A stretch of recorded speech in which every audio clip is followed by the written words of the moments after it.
Happy New Year, I'm King Ross, you're my LOL subjects. It's that time of the Bastard Week again where I take a look at all of the WTF moments from WWE Raw. As some of you over Christmas will have seen, I did a speech. I did the lovely speech. The speech, it was great. The speech was me reaching out an olive branch to JBL. Me saying sorry for taking the piss out of him for going on 11 months now. Me saying, John, let's be pals. Me,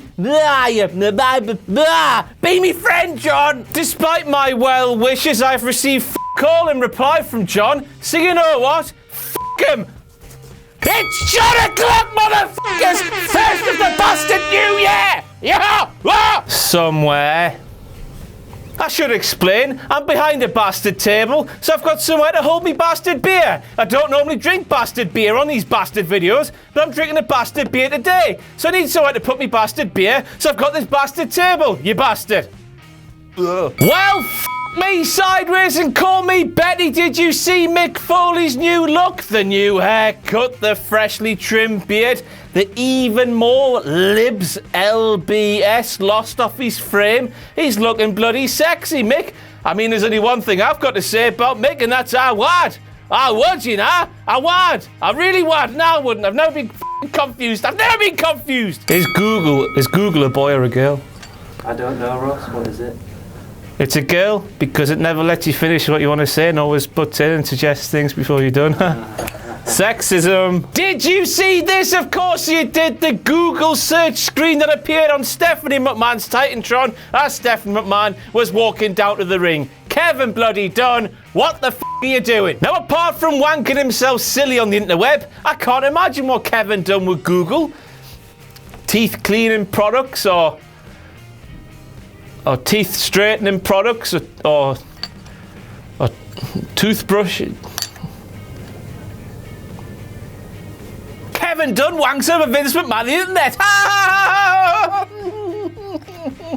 Why are talk shows so important in WWE these days? It seems you cannot be a top guy in the company these days unless you have a bastard talk show. And I think talk shows are shit unless they belong to Jerry Springer, because they were and are and were and are. They're repeated on TV. They're a fucking hoot with men getting married to horses and shit like that. I love all that shit, me. Bestiality for the fucking win. Anyway, the point I'm trying to make is that Kevin Owens is the latest WWE top guy with his own talk show called The Kevin Owens Show, which is already the name of Raw, which means now there's two Kevin Owens shows, one being Raw, one being The Kevin Owens Show.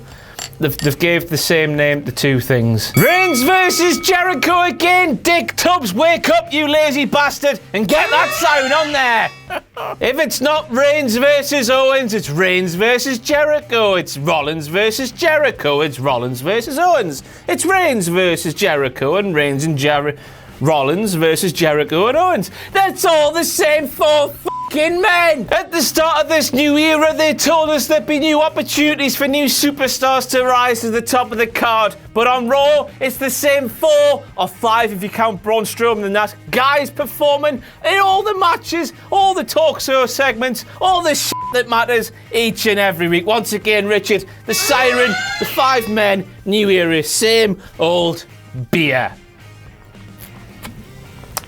Next, we move on to that slim and sexy Mick Foley, who claimed that if there should be anybody banned during that Chris Jericho versus Roman Reigns match for the United States Championship, it should be Chris Jericho. Even though, as I've just said a second ago, Chris Jericho has taken part in that match against Roman Reigns. If there's no Chris Jericho, Roman wins. But in any case, if there is a Chris Jericho, of course Roman Reigns, because once again, Dick Tubbs, new era, same old shit. Jericho looks like he's going to win. One spear, he's dead, he's gone. Reigns wins. Blech. Now I've made me smarky joke about Roman Reigns. It's time to get to the serious issue here. It's getting painful with Mick Foley forgetting things on the regular. It's funny when Dory the fish does it. You know, it's cute. It's a little fish that can't remember things. But when it's Mick Foley, who's been twatted upside the head 1,000 million times with a steel chair and a barbed wire bat and God knows what else and all the psychological and mental issues that come with that,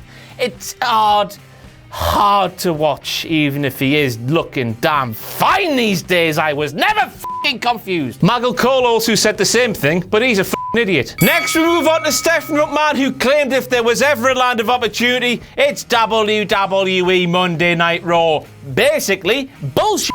Now, Richard, get off your lazy arse and replay what I said in point number 5.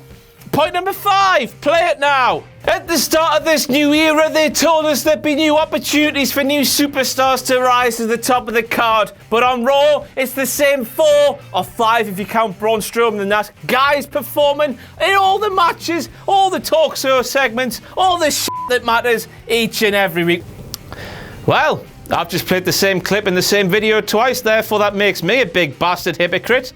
And means that in this WTF Moment video, it's new era, same old SHIT. Yes, it is now 4 o'clock here in England, so I can't swear anymore.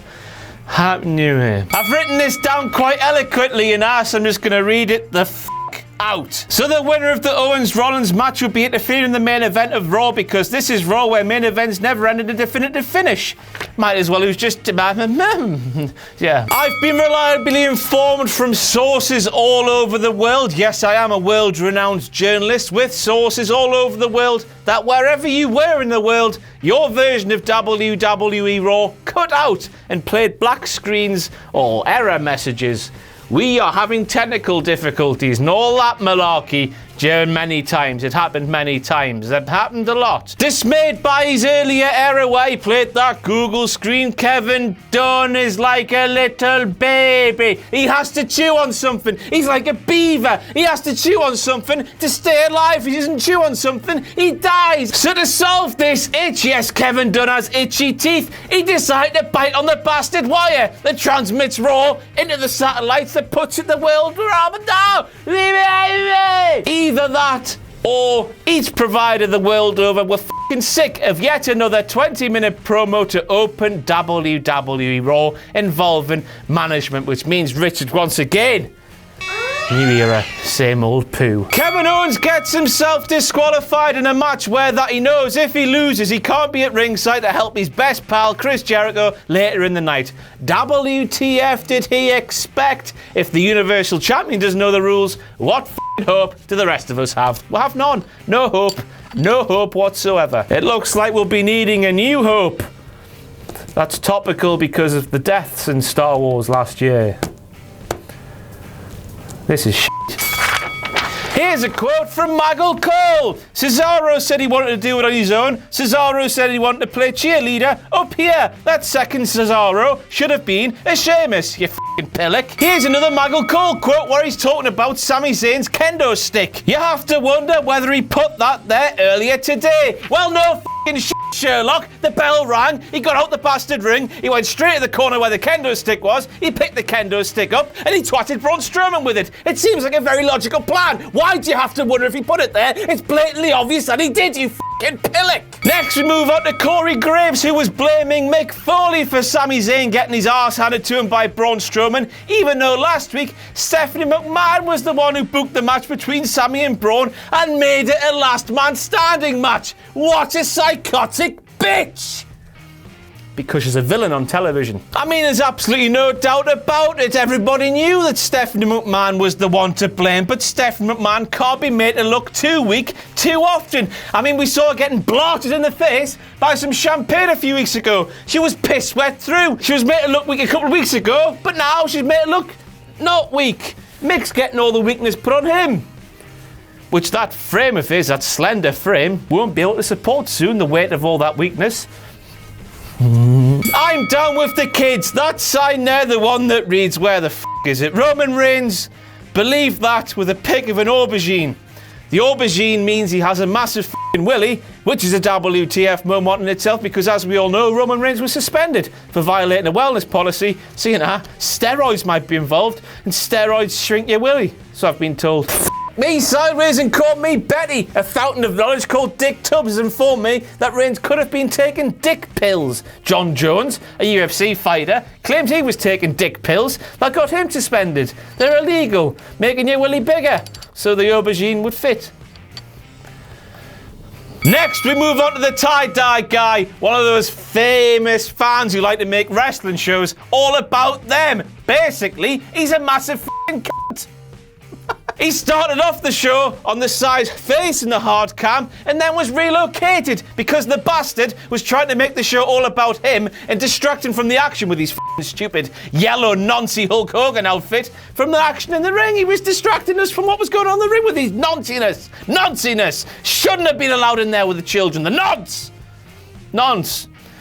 He did look like a nonce though. Anyway, fans making the show about them need putting the bin, doesn't off. I forgot I work for the company that runs WCPW. Hey. Oh. There's a f***ing child there in a Rick Rude shirt. Basically, how the f*** does he know who Rick Rude is? It's either an example of very, very good parenting. Parenting.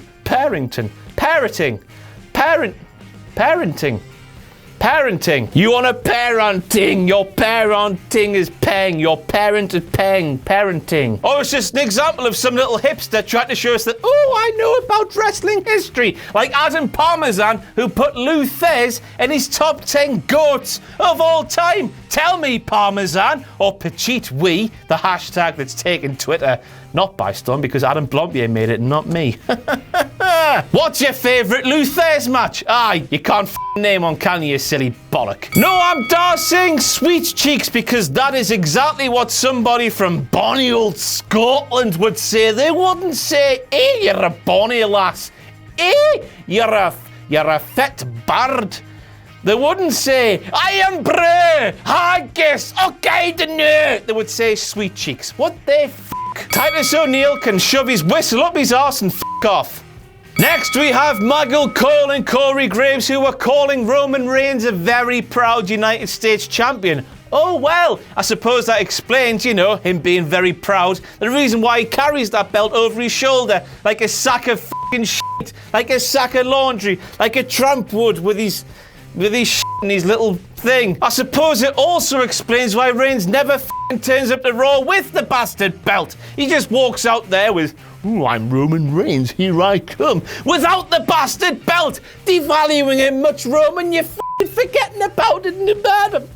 I had such a lovely Christmas, I suppose it's almost like the United States Championship is actually Roman's little secret, the thing that Roman doesn't want all of us to know about. Like a priest wearing suspenders, stockings and suspenders under his robe.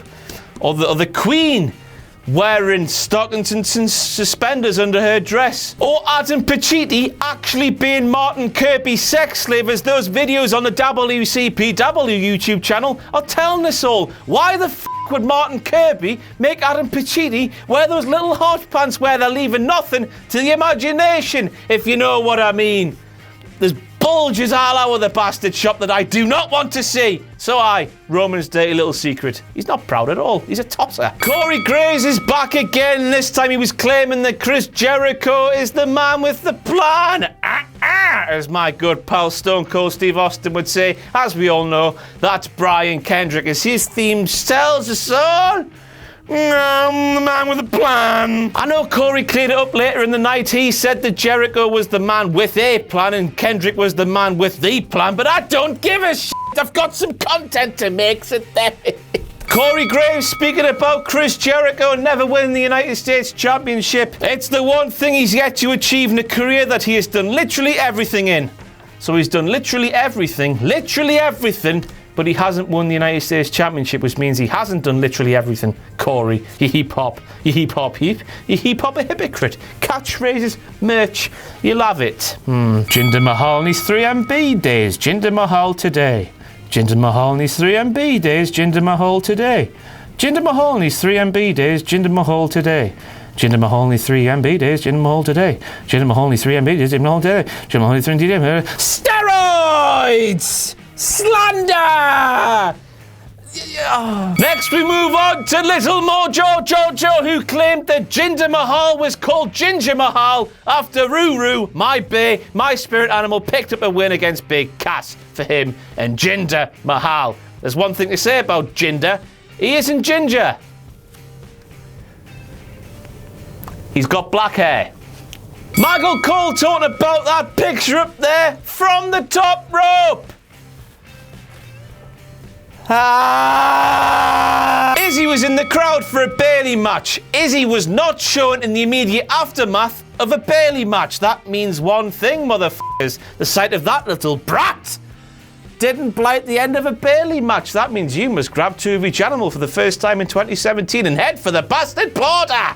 The end is nigh, the end is nigh. Run away, the end is nigh, bye. So Nia Jax has just been screwed out of the #1 contendership by Sasha Banks. Sasha Banks saunters down the ramp with an injured knee. Sasha Banks stands at the bottom of the ramp taunting Nia, but Nia just stands in the ring and doesn't do anything, as if the fucking floor suddenly turned into liquid lava. I don't know about you, but if someone screwed me out of an opportunity, I'd have been out there like, not swimwear, because that's in there like swimwear. Out there like nightwear and kicking the shit out of the cripple. Can I say cripple? Who knows? I can't say cripple, can I? Because Richard Tubman's got his head in his hands. Technically, she is a cripple because her knee's crippled. Oh, they're digging this hole deeper and deeper and deeper, aren't they? I should rephrase that. Kicking the poo out of an injured lady. That's what she should have been doing, but she was stood in the ring. It made little sense to me. Undertaker returning on next week's WWE Raw, even though he has already turned up on WWE SmackDown recently and claimed he's not going to be defined by WrestleMania. Bullshit, you dead wanker! We all know that Raw next week is in the same town that Taker lost his WrestleMania streak. He is still defined by WrestleMania no matter what he says. He is a lying bastard, and I'll bite his bastard nose off if he wants to try it on. This sick guy. Here's a quote from Byron Saxton. Kevin Owens will defend the United States. The Universal Championship will be defended by Roman Reigns against Kevin Owens. It. I know I haven't done it already in this video, but I know how much you love it. I push my fingers into my ears because it's commentary with words being spoken, not things that I see. You love it. This. Here's a quote from Chris Jericho, and the third entrant in the Royal Rumble match is... It's the New Day, who early in the night announced themselves as the third and fourth and fifth entrant into the Royal Rumble. Chris Jericho was actually the sixth, even though he claimed he was the third. What a tit. Was he not watching the show? Well, of course he wasn't, or he wouldn't have made that mistake. And Vince McMahon likes big sweaty men. Vince McMahon likes big sweaty men. Vince McMahon likes big sweaty men. Vince McMahon likes big sweaty men. Vince McMahon likes big hairy sweaty men. Vince McMahon likes big hairy sweaty men. Vince McMahon likes big hairy sweaty men. Vince McMahon likes big hairy sweaty men. Me, I thought that was never gonna win. That's it for your first WTF Moment video of 2017. I've been King Ross. You have been a filthy, dirty, disgusting, bottom-feeding trash bag, Mark, and I'll see you tomorrow for some smack diddly down. Ladies and gentlemen, my name is Adam Pacitti and I'm your WhatCulture Pro... Whoa, dickhead. Oh. I don't think so. I think you're out of here. Go on your bike. I'll have that. Hello, I'm the brand new WCPW General Manager Martin Kirby, and I'm here to tell you about the very first show of 2017 from WCPW. Kicking things off on January 5th from Liverpool, and we're going to make things bigger and better than ever before. It's going to feature some amazing matches such as Cody Rhodes versus Zack Sabre Jr. for the Internet title. And because I'm the General Manager, how about we name this show Kirby Mania? It's going to be pink, so make sure you bring your glow sticks. I hate doing these, I haven't got time anymore. American voiceover guy, you take it away. WCPW proudly presents Kirby Mania, featuring all your favorite WCPW stars, including Bully Ray, Marty Scurll, Joe Hendry, Rampage, Moss and Slater, the WCPW champion Drew Galloway, and the man himself, Martin Kirby. Kirby Mania, Liverpool, January the 5th, 7:30, 2:30 Eastern, live on WhatCulture Wrestling.